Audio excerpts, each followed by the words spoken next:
You may be using a Qualtrics survey or data gathering instrument to basically serve a quiz or exam. That is, the questions are scored. And what you need is to get every individual respondent's exam or quiz submission, as well as an overall score for how they did. So I have a demo here where the answer to this question is A, 1 point. The answer to this question is B, 1 point, and so on for 4 questions. Let's say I want to set this up so that either each individual respondent's response is sent to me or sent to a colleague via email together with an overall score. I'm going to use what's called email trigger for that. So I'll come over here to where it says survey options. It's an icon on the left-hand side menu of the screen. Click that. And under the post survey submenu, I'm going to find Manage Email Triggers. I click the Edit Triggers button, and I already have sort of a demonstrator set up here. So that's what it's going to look like if there's email triggers on the survey already. But let's create a new one. So I'm going to click Add Another Trigger.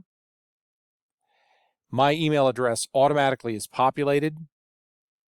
I can say something to the effect of the name of the survey here. May as well leave the subject in. I want to make sure that I check the box here for include response report. I can also say show full question text. Good idea. Send immediately after the survey is completed by any individual respondent. Right now, it will only send me the questions and the respondent's answers. I want the score. And to do that, I'm going to have to add a code. Now, I don't need to know what the code is or to type it. I simply need to click this A within brackets, which is the brackets established code in Qualtrics. So I'm going to click that, and I get a bunch of options. And the one I want here is scoring. So I can go through the submenus until I get score. There's some other options too, but I just want an overall score. How many points did they get for questions answered correctly? Okay.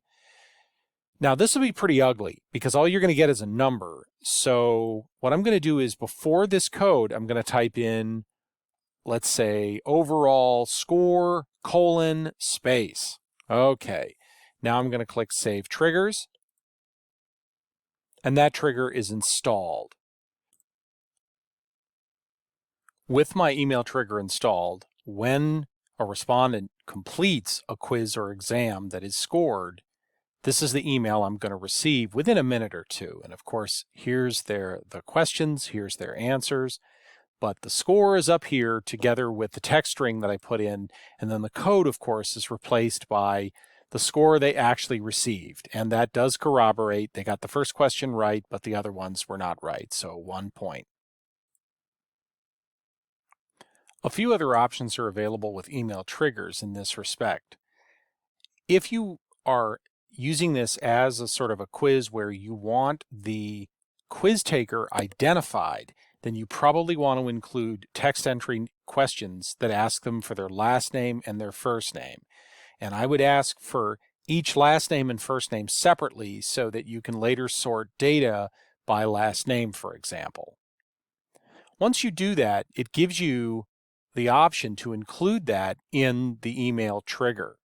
So we're going to go over here to survey options, and we're going to say edit triggers, and let's go edit the trigger we just created. So now I can add an additional code, let's say, which includes last name, and I could even include first name, survey question, last name, last name. And I could do the same thing with first name if I thought that was relevant as well. But just as a demonstrator, we'll just leave last name.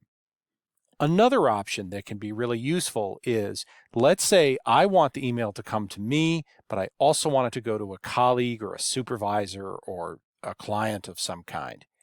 I can, after my email address, add a semicolon and add their email address as well. And the email will go to both email addresses. If I'm setting this survey up for example, a supervisor, and I don't need this email coming to me, I can simply remove my name, and then this is set to go to that person instead of me. And I'll click Save Triggers. So that trigger is now active. Let's take a look at its results. And here we have the trigger email results. We can see the questions down here, and it appears that our survey taking robot did not get any of them correct, so the overall score is 0.